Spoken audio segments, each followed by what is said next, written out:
আমাদেরকে আল্লাহ রাব্বুল আলামিন তার রহমত থেকে নিরাশ হতে বারণ করছেন।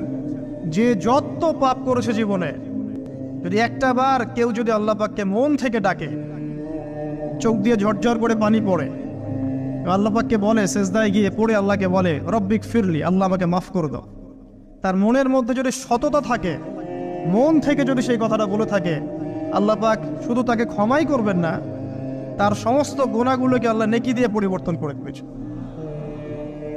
একটা হাদিস পড়ছিলাম, নবী করিম সাল্লাল্লাহু আলাইহি ওয়াসাল্লাম তিনি বলছেন যে লাম্মা কাদাল্লাহুল খালক, যখন আল্লাহ রাব্বুল আলামিন এই মহাবিশ্ব সৃষ্টি করেন, তখন আল্লাহ রাব্বুল আলামিন কাতাবা কিতাবান, একটা কিতাব লিখেছেন, একটা কিতাব আছে আল্লাহর কাছে।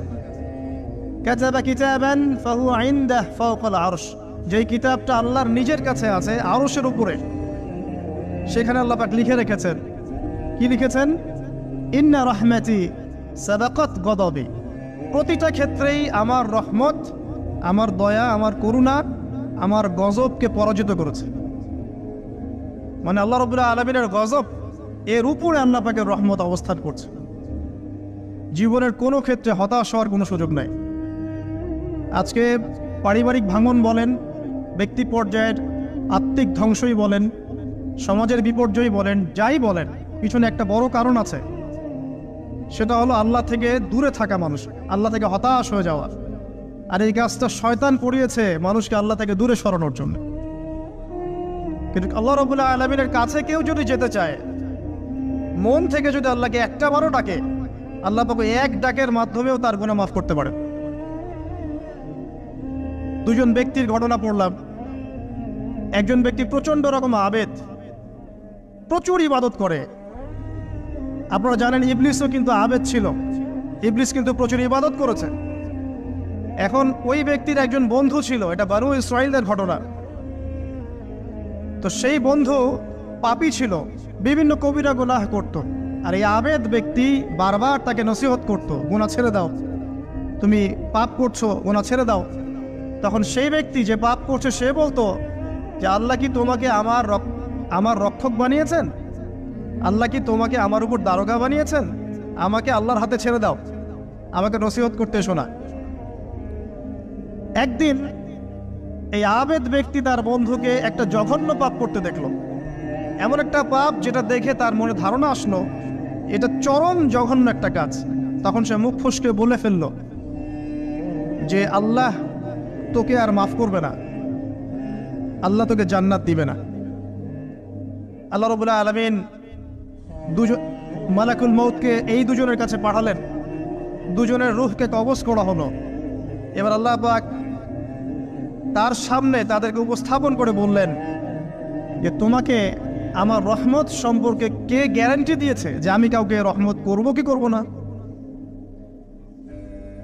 যাও, আমি তোমাকে জাহান্নামে পাঠালাম, ওই ব্যক্তি যে আমার রহমত প্রত্যাশা করেছে আমি তাকে জান্নাত দিয়ে দিলাম। দেখুন, এই হাদিসটা শুনলে মনে হয় বাহ্যিক হয়তো বা মুখের একটা কথার কারণেই সে জাহান্নামে চলে গেল। আসলে বিষয়টা এমন নয়। বিষয়টা আমি আপনাকে বোঝাচ্ছি। বিষয়টা হচ্ছে ইবলিসের মতো। ইবলিস কিন্তু শুধু মন থেকেই বলেনি যে খলাকতানি মিন নার ওয়া খলাকতাহু মিন তিন, আমি কেন তাকে সিজদা করব আদমকে?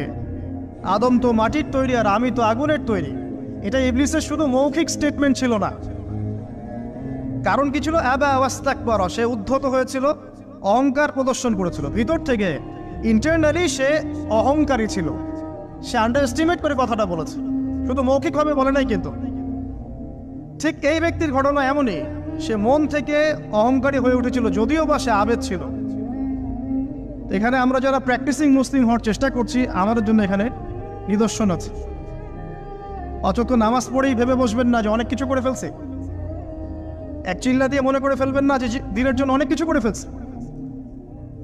একটা হজ করেছেন, ওমরা করেছেন, সিয়াম রেখেছেন, দিনের জন্য দান সদকা করেছেন, একটা মাদ্রাসা মসজিদ করেছেন, ভেবে বসবেন না আপনি সব অনেক কিছু করে ফেলেছেন এবং অন্যরা সব ককরোচ তেলাপোকা, ওরা জাহান্নামে যাবে, এমনটা মনে করবেন। জানি না আমরা যে কার আমলের কতটুকু আল্লাহর কাছে কবুল হচ্ছে। তো এখানে এই ব্যক্তির সমস্যা ছিল এই, সে নিজের আমলটাকে অনেক ভারী মনে করছিল এবং সে স্টেটমেন্ট দিয়ে ফেললো যে তোকে আল্লাহ পাক মাফ করবে না। এই একটা কথা মন থেকে বলার কারণে তার ইহকাল পরকাল দুটা বরবাদ হয়ে গেল, সে জাহান্নামে চলে গেল। ঠিক আরেক ব্যক্তির ঘটনা আছে এমন, এগুলো সবগুলো রেফারেন্স আছে। এক ব্যক্তি প্রচুর ইবাদত করত, আল্লাহ পাক তার ইবাদত করার জন্যে পাহাড়ের চূড়ায় একটা সুন্দর ব্যবস্থাও করে দিয়েছিলেন। সেখানে ডালিম গাছ হতো, ঝর্ণা আসতো, খাবারের কোনো অভাব নাই। হাদিসে এসেছে 500 বছর সে ইবাদত করেছে। কত বছর? কিয়ামতের মাঠে এই ব্যক্তির অবস্থা এমন হবে, তাকে জান্নাতে প্রবেশ করানোর জন্য নিয়ে যেতে বলা হবে, যাও আমার রহমতে জান্নাতে চলে যাও। আল্লাহ পাক তাকে এই কথাটা বলবেন। কিন্তু এই ব্যক্তি বলবে আমার আমলের কারণে, আল্লাহ পাক বলবেন আমার রহমতে জান্নাতে চলে যাও। ব্যক্তি বলবে আমার আমলের কারণে। আল্লাহ রাব্বুল আলামিন তখন তাকে দেওয়া সমস্ত নেয়ামতগুলোকে এক পাল্লায় করবেন, আর তার সমস্ত আমলকে আরেক পাল্লায় করবেন। তারপর দেখা যাবে আল্লাহর সমস্ত নেয়ামত তার একটা চোখের সমান হয় নাই। কথা কি বুঝতে পারছেন? একটা চোখের যে নেয়ামত আল্লাহ পাকের, সমস্ত আমল ও 500 বছরের ইবাদত এতটুকু হয়নি। তারপর তাকে বলা হবে ওকে জাহান্নামে নিয়ে যাও। এবার জাহান্নামে যাওয়ার সময় সে বলবে আল্লাহ তোমার রহমতে আমাকে মাফ করে দাও। তখন আল্লাহ পাক তাকে আবার ডেকে নিয়ে আসবে, বলবেন যে তোমাকে যে আমি ইবাদত করার জায়গা করে দিয়েছিলাম, এটাকে তুমি নিজে করেছো না আমি করেছি? সে বলবে আপনি করেছেন। তোমাকে যে আমি সৃষ্টি করেছিলাম তখন কি তুমি কোনো আমল করেছিলে? বলবে না। তাহলে তোমাকে যে সৃষ্টি করেছি আমি, এটা কি তোমার আমলের কারণে? না। তোমাকে সারা দুনিয়াতে এত নিয়ামত দিয়েছি, এটা কি তোমার আমলের কারণে? সে বলবে না। তখন তাকে জান্নাতে প্রবেশ করানো হবে। কিয়ামতের মাঠে এমন অনেক ঘটনা ঘটবে যেটা আমাদের চিন্তার বাইরে। আরেকজন ব্যক্তিকে ডেকে আনা হবে, যে ব্যক্তি একটা দুটা নয় বরং 100টা খুন করেছে। সে 99 জন মানুষকে হত্যা করার পর ফতোয়া খুঁজে বেড়াচ্ছিল যে আমার তওবা কবুল হবে কিনা। একজন আবেদের কাছে গিয়েছে। আবেদ আর আলেম কিন্তু এক জিনিস না। আবেদ মানে যে প্রচুর ইবাদত করে, তার জ্ঞান কম, সে শুধু জানে কিভাবে ইবাদত করতে হয়। আলেম হচ্ছে সে যে শরীয়তের গভীর জ্ঞান জানে, আবার ইবাদতও করে। আবার যারা জ্ঞান আছে আমল নাই, সেও কিন্তু প্রকৃত আলেম না। প্রচুর জ্ঞান আছে কিন্তু জ্ঞান অনুযায়ী আমল করে না, সেও কিন্তু প্রকৃত আলেম নন। এবার আসেন তো, এই আবেদের কাছে গিয়ে সে বলছে আমার কি ক্ষমা হবে? আমি 99টা খুন করেছি। সে বলল তোমার আবার ক্ষমা? তোমার ক্ষমা নাই। তখন এই ব্যক্তি এই আবেদকে হত্যা করে 100টা খুন পূর্ণ করলো, ওকেও সে মেরে ফেলছে। আমার ক্ষমাই হবে না তো তোর বেঁচে থাকার কি দরকার, তুইও মর। কি বুঝতে পারলেন? বর্তমান বিশ্বের উগ্র মাথার পলিটিশিয়ানদের মতো অবস্থা। আমার দেশের সমস্যা, তোর দেশ পারমাণবিক বোমের উড়াই দিব, মানে এরকম একটা অবস্থা। তো আল্লাহ রাব্বুল আলামিন এই ব্যক্তির মধ্যে একটা চেতনা তৈরি করলেন যে আমাকে তওবা করতে হবে। সে তখন সার্চ করতে লাগলো আরো কোনো আলেম আছে কিনা। এরপর অনেক দূরে একজন আলেমের সন্ধান পাওয়া গেল। সে সেখানে গেল, তাকে গিয়ে বলল আমার কি ক্ষমা হবে? সে আলেম তাকে বলল হ্যাঁ তোমারও ক্ষমা হতে পারে, যাও তুমি ইস্তেগফার করো এবং এই এলাকা থেকে অন্য এলাকায় চলে যাও। মানে যে এলাকায় তুমি অনেক দিন ছিলে, যেখানে তুমি অনেক পাপ কাজ করেছো, এখানে থাকার দরকার নাই। তওবা করে তুমি অন্য কোথাও চলে যাও, নতুন একটা জীবন শুরু করো। এখানে থাকলে হবে কি, তোমার স্মৃতিগুলো তোমাকে তাড়িয়ে বেড়াবে এবং মানুষ তোমাকে খারাপ নজরে দেখতেই থাকবে, তুমি তখন কষ্ট পাবে। এই জন্য তুমি চলে যাও। তো চলে যেতে যেতে সে রাস্তায় ইন্তেকাল করে। এবার তার রূহ নিবে কে? এই জন্য দুদল ফেরেশতা আসছেন, জান্নাতি এবং জাহান্নামী। তাদের মধ্যে বাক বিতরটা হচ্ছে কে রূহ নিয়ে যাবে।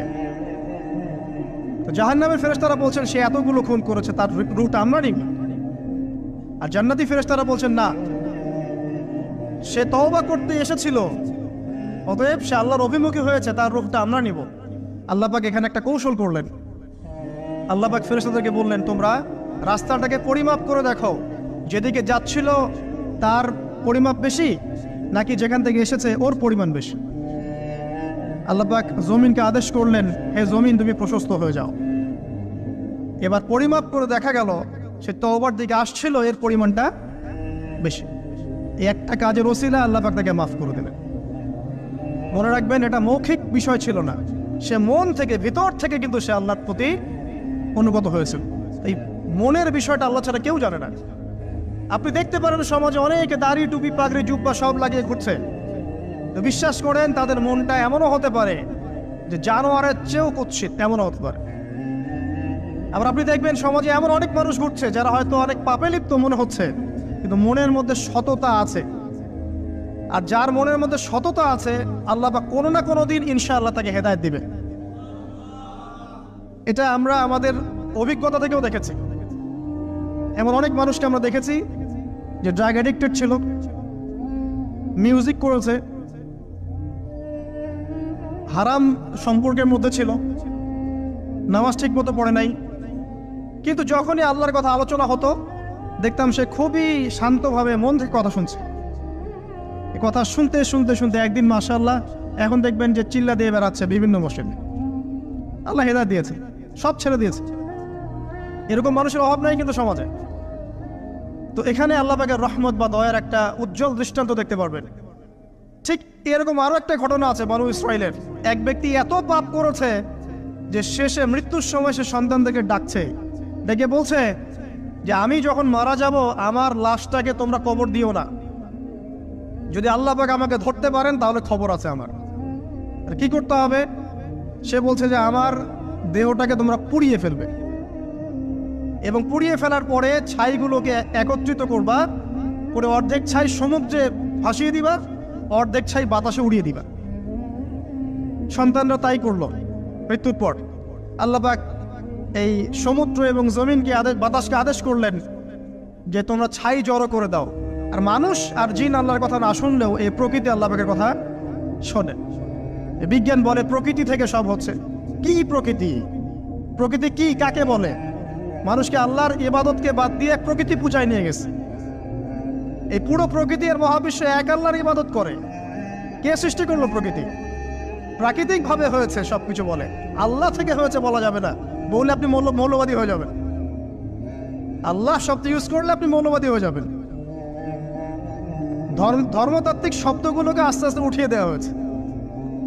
দেখবেন যুক্তি, বিজ্ঞান, দার্শনিক শব্দগুলোকে আনা হয়েছে।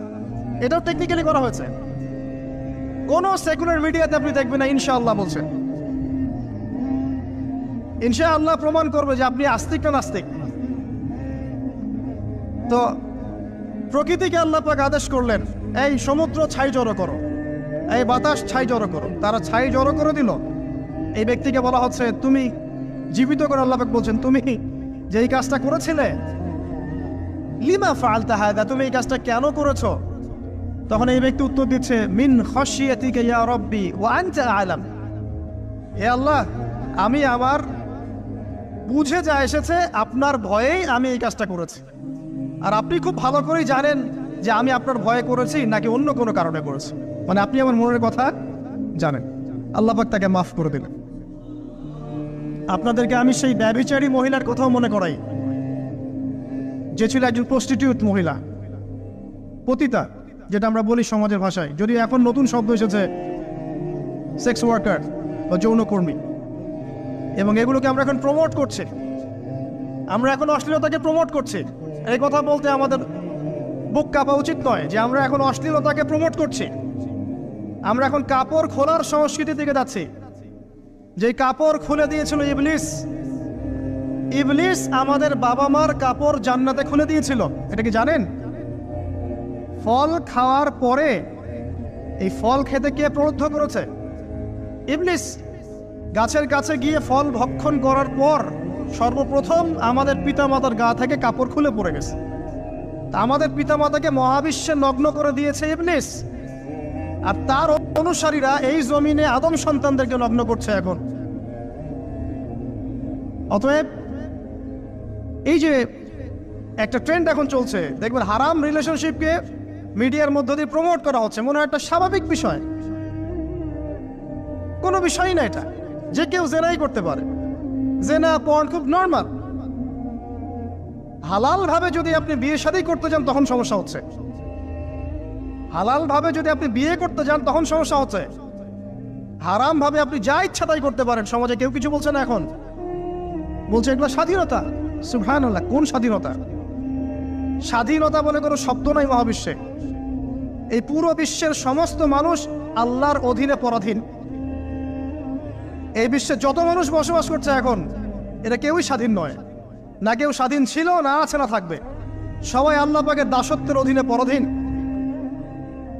স্বাধীন সেই এই পৃথিবীতে যে ব্যক্তি শয়তানের তাবেদারি করে ও নফসের তাবেদারি করে, ও তো স্বাধীন, যা ইচ্ছা তাই করতে পারে। এই যে অশ্লীলতার প্রমোটিংটা চলছে, এটাকে পারিবারিকভাবে বন্ধ করতে হবে। আল্লাহ পাক আমাদেরকে বোঝার তৌফিক দান করুন। এগুলো যত বাড়বে সমাজে মহামারী আসবে, দেখে নিয়ে মহামারী আসবে, দুর্ভিক্ষ আসবে, সমাজে এমন সব রোগ ব্যাধির জন্ম হবে যেগুলো নামও শোনে নাই মানুষ কখনো, এবং সামনে ভূমিধস অপেক্ষা করছে, এগুলো আসবে। যাই হোক, ওই মহিলা, যে ব্যক্তি একজন যৌনকর্মী ছিল, বা যেটা আমরা বলি ব্যভিচারিণী মহিলা ছিল, একটা কুকুরকে দেখেছে সে পানি পান করার জন্য তৃষ্ণার্ত। সে এটাতে মায়া করে, দয়া করে তার মোজাটাকে নামিয়ে এই কূপ থেকে পানি উঠিয়ে কুকুরকে পান করিয়েছে। এই একটা কাজের বদৌলতে আল্লাহ রাব্বুল আলামিন এই ব্যভিচারী মহিলাকে মাফ করে জান্নাত দিয়ে দিয়েছে। হাদিস এটাও এসেছে, নবী সাল্লাল্লাহু আলাইহি ওয়াসাল্লাম বলেছেন, ইরহামু মান ফিল আরদ, তোমরা সবাই জমিনবাসীর প্রতি রহম করো। জমিনে মুসলিমই থাকতে হবে, তাদের প্রতি রহম করতে হবে এমন নয়, জমিনবাসী যারাই আছে সবার প্রতি রহম করো, জাতি, ধর্ম, বর্ণ নির্বিশেষে। এমনকি পশু পাখির প্রতিও দয়া করো। ইরহামু মান ফিল আরদ, জমিনে যারা আছে সবার প্রতি রহম করো। ইয়ারহামুকুম মান ফিস সামা, যিনি আসমানে আছেন তিনি তোমাদের প্রতি রহম করবেন ইনশাআল্লাহ। ইসলাম এই কথাগুলো বলেছে 1400 বছর আগে। আজকের এই বিশ্বের সোকল্ড এই মডার্ন বিশ্বে, যেখানে মানুষের রক্তের কোনো দাম নাই, সেখানে ইসলাম পশু পাখির অধিকার নিয়ে কথা বলেছে 1400 বছর আগে। কাদেরকে কি শিখাতে আসেন? কোরআন এবং সুন্নাহর বাইরে অভ্রান্ত সত্যের কোনো উৎস আছে? এখানে যা আছে তাই চূড়ান্ত। মানতে চাইলে মানেন, না মানতে চাইলে জাহান্নামে যান, কেউ তো বাধ্য করছে না। লাকুম দীনুকুম ওয়ালিয়া দিন। আল্লাহ পাকের রহমত দেখেন। আরেকটা ঘটনা আছে, এমন একটা বিড়ালকে বেঁধে রেখেছিল এক মহিলা, খাবার দেয় নাই, কষ্ট দিয়েছে। এই একটা বিড়ালকে খাবার না দিয়ে কষ্ট দেওয়ার কারণে এই মহিলাকে আল্লাহ পাক জাহান্নামে পাঠিয়েছে। এরকম কত ঘটনা আছে। এই ঘটনাগুলো হাদিসের পাতায় বর্ণিত আছে। কোরআনে কি বলছে দেখুন। কোরআনের আমি কয়েকটা পয়েন্ট আপনাদেরকে খালি বলছি, এটা নিয়ে আমি সকালে ভাবছিলাম। আল্লাহ পাক আদম আলাইহিস সালামকে সৃষ্টি করেছেন আমরা সবাই জানি, কিন্তু আল্লাহ পাক সূরা সাদের মধ্যে বলছেন ইবলিসকে, হে ইবলিস, তোমাকে কিসে বারণ করলো আদমকে সিজদা করতে, যে আদমকে আমি নিজের হাত দিয়ে সৃষ্টি করেছি। আল্লাহ রাব্বুল আলামিন যে আমাদেরকে এত যত্ন করে ভালোবেসে সৃষ্টি করেছেন, এটা কি আল্লাহ পাকের দয়ার নিদর্শন নয়? মহাবিশ্বের অন্য কোন মাখলুক সৃষ্টির ব্যাপারে আল্লাহ পাক বলেন নাই খলাকতু বিয়াদাই, আমি নিজ হাতে তাকে সৃষ্টি করেছি। শুধু সৃষ্টি নয়, সৃষ্টি করার পর আল্লাহ পাক তাকে সমস্ত নাম শিক্ষা দিয়েছেন। এই যে জ্ঞান শিক্ষা দেওয়া, জ্ঞান, এটা আল্লাহ পাকের সবচেয়ে বড় নিদর্শনগুলোর মধ্যে অন্যতম।